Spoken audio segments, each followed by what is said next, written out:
Hello welcome to competitive exams library. మనకి railway protection force ఆర్పిఎఫ్కి సంబంధించిన SI constable notifications అయితే విడుదలయ్యాయి కదా. Already notification full details explain చేస్తూ వీడియోస్ చేశాను. చూడని వాళ్ళంటే రీసెంట్ వీడియోస్లోకి వెళ్ళి చెక్ చేసుకుని అప్లై చేయండి.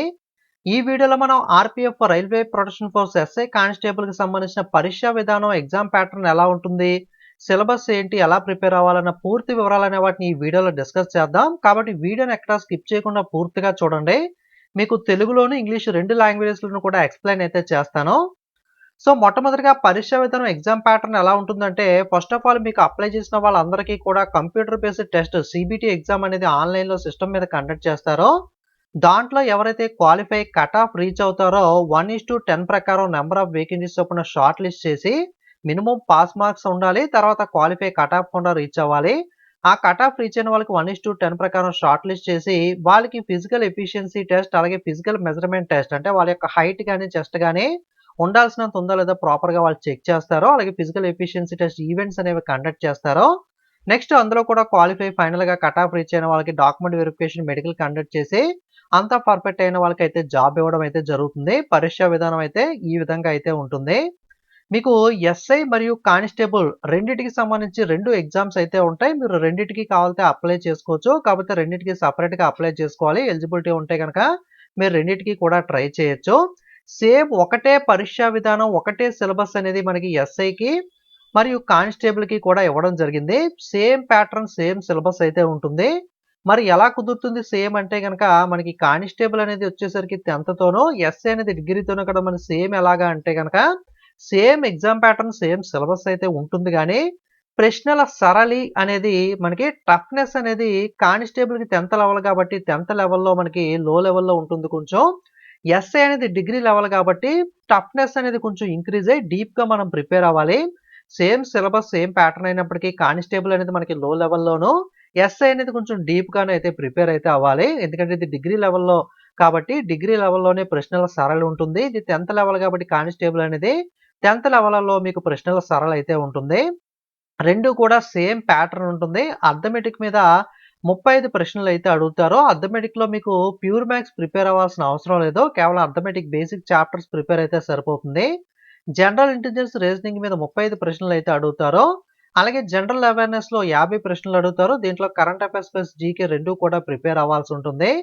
టోటల్‌గా 120 ప్రశ్నలైతే అడగడం జరుగుతుంది. 90 నిమిషాల పాటు గంటన్నర ఎగ్జామినేషన్ టైమ్ అయితే ఉంటుంది. పరీక్షా సమయం అనేది. నెగెటివ్ మార్కింగ్ 1/4 కాదు. ఇక్కడ 0.25 కాదు. 1/3 నెగెటివ్ మార్కింగ్ ఉంటుంది. అంటే మీరు 3 ప్రశ్నలు తప్పు పెడితే గనక ఒక మార్క్ అనేది అయితే మైనస్ సరిపోతుంది కాబట్టి, ఆన్సర్ చేసేటప్పుడు చాలా కేర్‌ఫుల్‌గా నెగెటివ్‌ని కూడా దృష్టిలో పెట్టుకొని అయితే ఆన్సర్ అయితే చేయండి. ఓకే. సో, మనకి సేమ్ సబ్ ఇన్స్‌పెక్టర్‌కి, కానిస్టేబుల్‌కి సేమ్ ప్యాటర్న్ అయితే ఉంటుంది. 90 నిమిషాల సమయం రెండిటికి కూడా 120 ప్రశ్నలు అడుగుతారు. జనరల్ అవేర్‌నెస్ నుండి 50 ప్రశ్నలు, అర్థమెటిక్ నుండి 35 ప్రశ్నలు, జనరల్ ఇంటెలిజెన్స్ అండ్ రీజనింగ్ మీద 35 ప్రశ్నలు, నెగెటివ్ 1/3 అనేది రెండిటికి కామన్. మీకు ఆల్రెడీ చెప్పాను కదా! సబ్ ఇన్స్‌పెక్టర్ అనేది డిగ్రీ లెవెల్ కాబట్టి ప్రశ్నల సరళి డిగ్రీ లెవెల్‌లో ఉంటుంది. కానిస్టేబుల్ 10థ్ లెవెల్ కాబట్టి 10థ్ లెవెల్‌లో ప్రశ్నల సరళి ఉంటుంది. అది ఒకటే పేపర్ టఫ్‌నెస్ మాత్రమే డిఫరెన్స్ మనకి రెండిటికి కూడా. అలాగే చాలా మందికి ఉన్న డౌట్ అనేది పేపర్ తెలుగులో ఉంటుందా లేదా అని చెప్పి, పేపర్ అనేది ఇంగ్లీష్, హిందీతో పాటుగా 13 రీజనల్ ఇండియన్ లాంగ్వేజెస్‌లో అంటే తెలుగులో కూడా పేపర్ అనేది అయితే ఉంటుంది. మీరు అప్లై చేసేటప్పుడు మీడియం ఆఫ్ ఎగ్జామినేషన్ ఆప్షన్ ఇస్తే గనక అప్లికేషన్‌లో తెలుగు అనేది చూస్ చేసుకోండి తెలుగు మీడియం వాళ్ళు. ఇంగ్లీష్ అనేది డిఫాల్ట్‌గా ఉంటుంది. మిగతా లాంగ్వేజ్ మీరు ఏది చూస్ చేసుకుంటే అదైతే అవైలబిలిటీ అయితే ఉంటుంది. ఓకే. సో, నెక్స్ట్ అర్థమెటిక్‌లో మనం ఎటువంటి చాప్టర్స్ ప్రిపేర్ అవ్వాలి అంటే, నంబర్ సిస్టమ్ సంఖ్యా వ్యవస్థ రిలేటెడ్‌గా ప్రశ్నలు అడుగుతారు.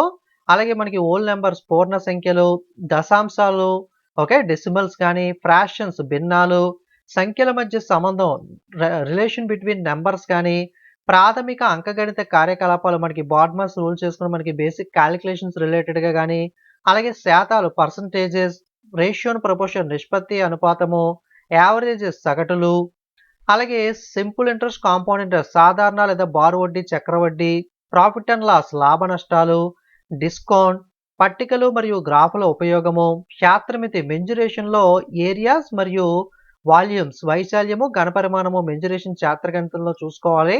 అలాగే టైమ్ అండ్ వర్క్ కాలము పని, టైమ్ అండ్ డిస్టెన్స్ కాలము దూరము, ఏజెస్ వయస్సుల పైన సమస్యలు, అలాగే స్క్వేర్ రూట్స్ వర్గమూలాలు అనే వాటిని ప్రిపేర్ అవ్వాలి. మీకు ఆల్రెడీ చెప్పాను కదా! మనకి కొన్ని రైల్వే ఎగ్జామ్స్ గ్రూప్ డి గాని, ఏఎల్‌పీ టెక్నీషియన్‌గా మనకి pure maths, trigonometry, heights and distance ఇవి కూడా ప్రిపేర్ అయితే అవ్వాలి. కానీ ఆర్‌పీఎఫ్‌లో మనకి ప్యూర్ మ్యాథ్స్ ప్రిపేర్ అవ్వాల్సిన అవసరం లేదు. According to the syllabus pure maths మనకి మెన్షన్ చేయలేదు. కేవలం బేసిక్స్ అర్థమెటిక్ చాప్టర్స్ ఏవైతే ఉంటాయో వాటిని మాత్రం మీరు తరోగా ప్రిపేర్ అయితే సరిపోతుంది. ఓకే. ఒకసారి ఇంగ్లీష్‌లో కూడా చెప్తాను చూడండి. అర్థమెటిక్ మీద 35 ప్రశ్నలు వస్తాయి కదా! Questions on number system, whole numbers, decimals and fractions and relationship between numbers, fundamental arithmetical operations, మనకి బాడ్మాస్ రూల్ బేస్ చేసుకొని ఎక్కువగా ఎటువంటి ప్రశ్నలు అడుగుతారో, అలాగే percentages, ratio proportion, averages, interest, profit and loss, discount, uses of table and graphs, mensuration, time and distance. Okay. ఇటువంటి ప్రశ్నలు అయితే మీకు అడగడం జరుగుతుంది. ఇక్కడ కొన్ని చాప్టర్స్ మెన్షన్ చేయలేదు కదా! అవి మనకి ఇస్తాడా అంటే ఇక్కడ ఎక్సెట్రా అని ఇచ్చాడు కాబట్టి, ఇక్కడ ఇచ్చినవే కాకుండా కొన్ని బయటకు వెళ్లి కూడా అంటే ఫర్ ఎగ్జాంపుల్ ఇక్కడ టైమ్ అండ్ వర్క్ మెన్షన్ చేయలేదు. బట్ టైమ్ అండ్ వర్క్ నుండి అడగొచ్చు. లేదా మనకి ఏజెస్ కానీ సో అలా కొన్ని చాప్టర్స్ బయటికి కూడా వెళ్లి అడగొచ్చు కాబట్టి అర్థమెటిక్‌లో ఏదైతే బేసిక్స్ ఇండెక్స్ పేజ్‌లో ఉండే బేసిక్స్ చాప్టర్స్ ఉంటాయో వాటిలో ఏది కూడా వదలకుండా at least basics level sums, level 1 sums అలాగే బేసిక్ ఫార్ములాస్ అవి ఉంటాయి కాబట్టి ఇక్కడ మెన్షన్ చేయని చాప్టర్స్ కూడా ఒకసారి బ్రీఫ్‌గా ఒక లుక్ అయితే వేయండి. ఓకే. సో, బట్ ఇవి ఇక్కడ ఉన్న వాటిని ఫుల్‌గా కాన్సంట్రేషన్ చేయండి. లేని చిన్న చిన్న చాప్టర్స్ మిస్ అయినవి కూడా బేసిక్‌లోకి ఏవైతే వస్తాయో వాటిని కూడా ఒక లుక్ అయితే వేయండి. ఓకే.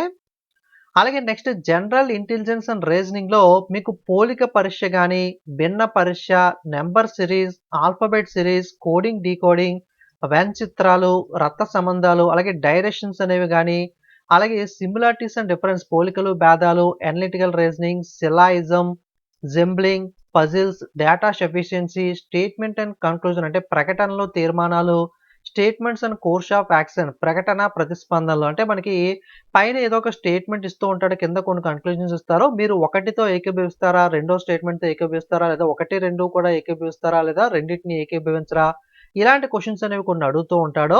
అలాగే సిలాయిజం అంటే మీకు ఐడియా ఉండే ఉంటుంది. కొత్తగా ఉన్న వాళ్ళు ఎవరైనా ఉంటే గనక all cats are dogs, all dogs are cats గనక no cat is a dog ఇలాంటివి ఉంటాయి కదా! సో, ఇటువంటివి సిలాయిజంలో అడుగుతూ ఉంటాడు. ఓకే. సో, మీరు రీజనింగ్ అనేది ఇక్కడ సిలబస్ చూసి అయితే కన్‌ఫ్యూజ్ అవ్వకండి. డెసిషన్ మేకింగ్ గాని, మ్యాప్స్, ఇంటర్ప్రిటేషన్ ఆఫ్ గ్రాఫ్స్ మీద కూడా అడుగుతూ ఉంటాడు. ఒకసారి ఇంగ్లీష్‌లో కూడా జనరల్ ఇంటెలిజెన్స్ అండ్ రీజనింగ్ చూద్దాం.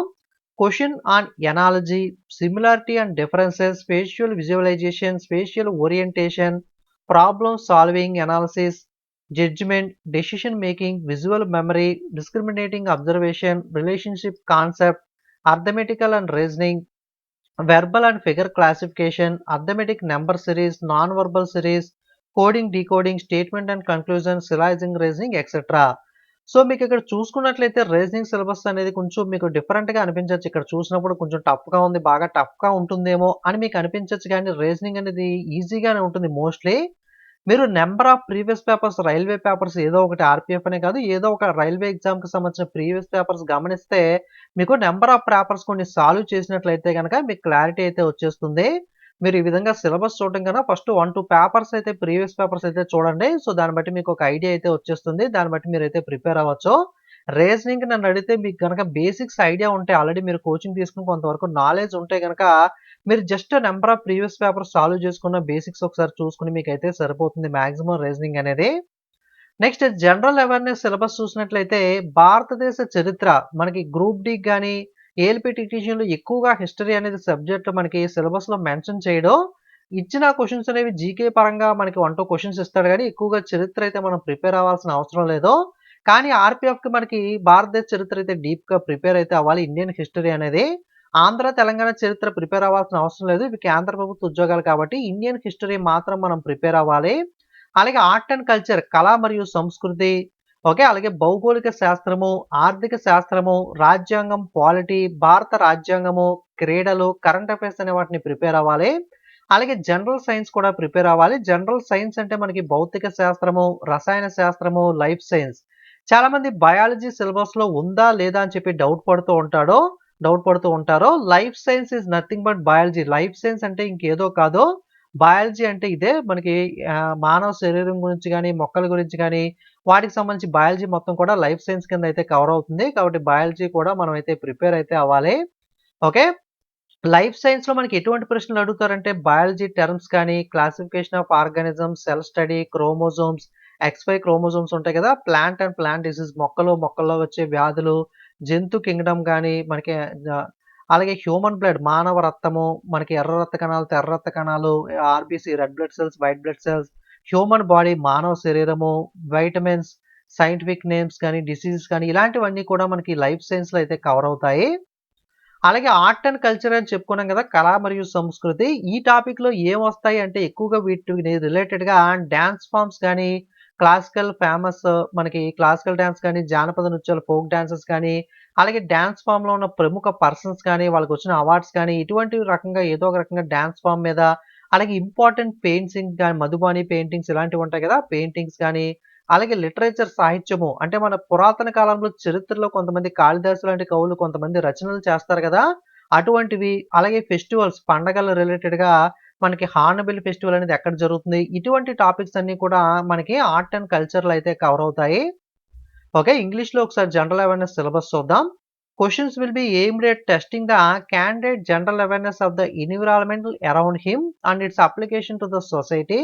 To test the knowledge of current events and such matters of everyday observation and experience as may be expected any education person.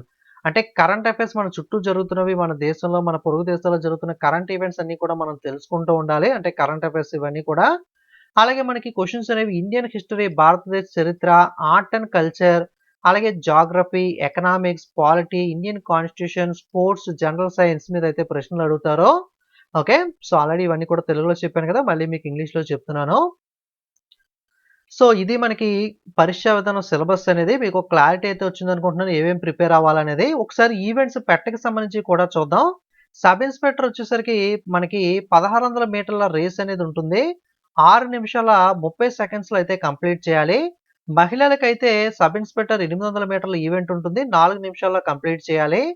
అలాగే మనకి సబ్ ఇన్స్‌పెక్టర్‌కి లాంగ్ జంప్ అనేది మేల్ క్యాండిడేట్స్‌కి 12 ఫీట్ అనేది, అలాగే high jump అనేది 3 feet 9 inch అనేది ఉంటుంది. మహిళలకైతే long jump 9 feet, high jump 3 feet ఉంటుంది.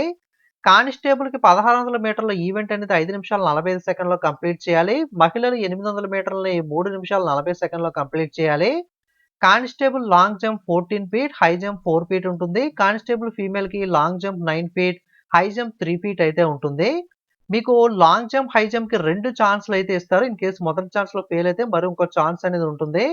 బట్ 1600, 800 మీటర్ల ఈవెంట్‌కి మాత్రం ఒక ఛాన్స్ మాత్రమే అయితే ఇస్తారు. ఇది కొంచెం కేర్‌ఫుల్‌గా చూసుకొని మీరు జాగ్రత్తగా ప్రాక్టీస్ అనేది కూడా మీరు ఎగ్జామ్ ఎంత బాగా ప్రిపేర్ అయ్యి ఎంత బాగా రాసినా తర్వాత ఈవెంట్స్ అనేవి కూడా ఇంపార్టెంట్ కాబట్టి ఈవెంట్స్ కూడా మీరు ఫిజికల్‌గా ఫిట్‌గా ఉండడం కూడా ఇంపార్టెంట్. సో, ఈవెంట్స్ అనే వాటిని కూడా క్రాక్ చేయాలి కాబట్టి మీరు చూడడానికి ఈజీగా మనకి ఉండదు ఇది ఈవెంట్స్ అనేవి. సో, మనకి 1600 మీటర్లు అనేది టైం కొంచెం ప్రాక్టీస్ చేసి రెగ్యులర్‌గా చేసేవాళ్ళు మాత్రమే క్రాక్ అయితే చేయగలరు. సో, అంటే మరీ టఫ్ అని చెప్పను, ఈజీ అని చెప్పను. మీరు ప్రాక్టీస్ మాత్రం ఖచ్చితంగా రెగ్యులర్‌గా చేస్తేనే మీకు యూజ్ అయితే ఉంటుంది. మనకి ఇది క్లియర్ చేయడానికి.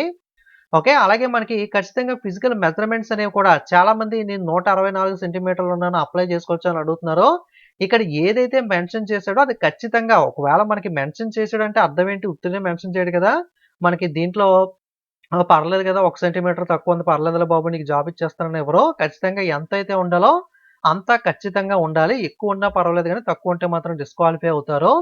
మీకు అన్‌రిజర్వ్డ్ ఈడబ్ల్యూఎస్, ఓబీసీకి హైట్ అనేది సెంటీమీటర్స్‌లో మేల్‌కి 165 సెంటీమీటర్లు ఉండాలి. ఫీమేల్ అయితే 157 ఉండాలి. ఎస్సీ, ఎస్టీ అయితే గనక మేల్‌కి 160, ఫీమేల్‌కి 152 అయితే ఉండాల్సయితే ఉంటుంది. అలాగే చెస్ట్ అనేది మేల్ క్యాండిడేట్స్‌కి అన్‌ఎక్స్‌పాండెడ్‌లో అన్‌రిజర్వ్డ్ ఈడబ్ల్యూఎస్, ఓబీసీకి 80, ఎక్స్‌పాండెడ్‌లో 85 ఉండాలి. ఎస్సీ, ఎస్టీ అయితే 76.2 అన్‌ఎక్స్‌పాండెడ్‌లో, ఎక్స్‌పాండెడ్‌లో 81.2 అయితే ఉండాలి. ఖచ్చితంగా ఇక్కడ మెన్షన్ చేసినవి ఏవైనా సరే మీరు కరెక్ట్‌గా ఉంటేనే మీకు అప్లై చేసుకునే అవకాశం అయితే ఉంటుంది. మీరు ఎగ్జామ్ బాగా రాసి ఈవెంట్స్ అవన్నీ క్లియర్ చేసి ఇక్కడ మీకు రిజెక్ట్ అయ్యే అవకాశం ఉంటుంది కాబట్టి ముందుగానే క్లారిటీగా మీ హైట్ అనేది కానీ, చెస్ట్ అనేది గాని చూసుకోండి. ఓకే. ఇక బుక్స్ విషయానికొస్తే అర్థమెటిక్‌కి మాక్సిమం ఆర్ఎస్ అగర్వాల్ అయితే సరిపోతుంది. దీంట్లో మనకి అర్థమెటిక్ బేసిక్ చాప్టర్స్ ఏవైతే ఉంటాయో మీకేదైనా కోచింగ్ తీసుకుంటే గనక బేసిక్ మీ దగ్గర ఉన్న కోచింగ్ ఇన్‌స్టిట్యూట్ యొక్క మెటీరియల్ అనేది ఫినిష్ చేసిన తర్వాత ఆర్ఎస్ అగర్వాల్ అయితే చేయండి. ఎస్ఏ లెవెల్ కూడా మాక్సిమం ఆర్ఎస్ అగర్వాల్ అయితే సరిపోతుంది. ఆర్ఎస్ అగర్వాల్ బుక్ అనేది మీకు తెలుగు మీడియం, ఇంగ్లీష్ మీడియం 2 మీడియమ్స్‌లో కూడా అవైలబుల్‌గా ఉంటుంది. మీరు ఆన్‌లైన్‌లో గాని, ఆఫ్‌లైన్‌లో గాని ట్రై చేయొచ్చు. అలాగే ఇక జీకే విషయానికొస్తే మోస్ట్ స్టాండర్డ్ బుక్ అంటే లూసెంట్ జీకే అలాగే లూసెంట్ జనరల్ సైన్స్ 2 బుక్స్ ఉంటాయి. ఈ 2 మీరు చూసుకుంటే మాక్సిమం అయితే సరిపోతుంది. మీకు ఇంకా ఓపిక ఉంటే ఎన్‌సీఈఆర్‌టీ, ఎస్‌సీఈఆర్‌టీ బుక్స్ అనేవి కూడా ప్రిపేర్ అవ్వచ్చు. తెలుగు మీడియం వాళ్ళకైతే ప్రాపర్‌గా ఎక్కువ బుక్స్ అయితే ఉండవు. బట్ హైటెక్ విజయరహస్యం గాని, జీబీకే పబ్లికేషన్స్ గాని, ఏదైనా మీకు అవైలబుల్‌గా ఉన్న జీకే బుక్ స్టాండర్డ్‌వి ఏదైనా ఉంటే గనక చూసుకోండి. వీటితో పాటుగా 10థ్ క్లాస్ బుక్స్, 8, 10థ్ క్లాస్ ఎస్సీఆర్‌టీ బుక్స్ ఉంటాయి గదా! వాటిని కూడా తెలుగు మీడియం వాళ్ళు ప్రిపేర్ అయ్యే ప్రయత్నం అయితే చేయండి. ఇక కరెంట్ అఫైర్స్‌కొచ్చేసరికి మాక్సిమం ఆన్‌లైన్‌లోనే మీకు ఫ్రీగా చాలా వరకు మెటీరియల్స్ అయితే దొరుకుతాయి. సో, మీరు ట్రై చేయాలంటే ఆన్‌లైన్‌లో ట్రై చేయొచ్చు. మన ఛానెల్‌లో కూడా కరెంట్ అఫైర్స్ వీడియోస్ అవి కూడా ఉంటాయి. Current affairs who's who PDFs అనేవి ప్రెజెంట్ ఆఫర్ ప్రైస్‌లో ఉన్నాయి. సో, వెబ్‌సైట్ లింక్ డిస్క్రిప్షన్‌లో ఉంటుంది. అక్కడ నుండి మీరు బండిల్ పీడిఎఫ్ సెషన్‌లోకి వెళ్లి ఎవరికైనా పీడిఎఫ్ కావాలనుకుంటే గనక ఒకసారి ఆఫర్స్ ఉన్నాయి చెక్ చేయండి. ఓకే. ఆర్ఎస్ అగర్వాల్ మనకి అర్థమెటిక్ అలాగే రీజనింగ్ కూడా తెలుగు, ఇంగ్లీష్ మీడియం బుక్స్ ఉంటాయి. మీకు ఆర్ఎస్ అగర్వాల్ రీజనింగ్, అర్థమెటిక్ రెండిటికి కూడా ఆర్ఎస్ అగర్వాల్ ఎడిషన్ అయితే ప్రిఫర్ చేయొచ్చు. లేదా ఏదైనా బేసిక్ రీజనింగ్ అయితే ఏదైనా బేసిక్ మెటీరియల్ గాని, ఏదైనా బేసిక్ బుక్ అయినా సరిపోతుంది. అలాగే రీజనింగ్‌లో నన్నడిగితే మాక్సిమం ఎన్ని ప్రీవియస్ పేపర్స్ వీలైతే అన్ని ప్రీవియస్ పేపర్స్ కొన్ని బుక్స్ ఉంటాయి. ప్రీవియస్ పేపర్స్ సాల్వ్ చేసి క్వెషన్ ఆన్సర్‌తో పాటుగా కిరణ్ ప్రకాష్‌ని గాని ఇలాంటి కొన్ని బుక్స్ ఉంటాయి. అవి ప్రీవియస్ పేపర్స్ మనకి తీసుకొని మీరు సాల్వ్ చేస్తే మాక్సిమం రీజనింగ్ సరిపోతుంది. కరెంట్ అఫైర్స్ వచ్చేసరికి ఆన్‌లైన్‌లో ప్రిపేర్ అయినా సరిపోతుంది. లేదా యూట్యూబ్ ఛానెల్స్ కానీ ఆన్‌లైన్‌లో గాని చాలా వరకు ఉంటాయి. ఇక జీకే జనరల్ అవేర్‌నెస్ అయితే ఇందులోనే జనరల్ సైన్స్, హిస్టరీ, జీకే ఇవన్నీ కూడా Lucent GK, general science cover అవుతుంది. తెలుగు మీడియం అయితే హైటెక్ గాని, జేబీకే పబ్లికేషన్స్ గాని, లేదా ఏదైనా స్టాండర్డ్ బుక్స్ గాని మీరైతే ప్రిఫర్ అయితే చేయొచ్చు. ఓకే. సో, ఇది మనకి ఆర్‌పీఎఫ్, ఎస్ఐ కానిస్టేబుల్‌కి సంబంధించిన పరీక్షా విధానం, సిలబస్, ఇంపార్టెంట్ టాపిక్స్ రిలేటెడ్‌గా ఇన్ఫర్మేషన్ అనేది. సో, మన ఛానెల్‌ని ఇంకా చూస్తున్న వాళ్ళలో ఎవరైనా సబ్స్క్రైబ్ చేయకుండా చూస్తుంటే ప్రతి వాళ్ళు ఛానెల్‌ని సబ్స్క్రైబ్ చేసుకొని ఫాలో అవ్వండి. అలాగే మీకు వీడియో యూజ్‌ఫుల్ అయినట్లయితే వీడియోకి ఒక లైక్ చేయండి, కామెంట్ చేయండి. ఫేస్‌బుక్, వాట్సాప్, టెలిగ్రామ్‌లో మీ ఫ్రెండ్స్ అందరికీ కూడా మన వీడియోస్‌ని షేర్ చేస్తూ ఉండండి. ఓకే. అలాగే పీడీఎఫ్ ఆఫర్స్ ఎవరికైనా పీడీఎఫ్స్ కావాలంటే లింక్ డిస్క్రిప్షన్‌లో ఉంటుంది చెక్ చేయండి. అలాగే టెలిగ్రామ్, వాట్సాప్ లింక్స్ కూడా డిస్క్రిప్షన్‌లో ఉన్నాయి. అందులో కూడా ఫాలో అవుతూ ఉంటే మీరు ఎటువంటి అప్డేట్స్ కూడా మిస్ అవ్వకుండా అయితే తెలుసుకోవచ్చు. ఓకే. Thank you.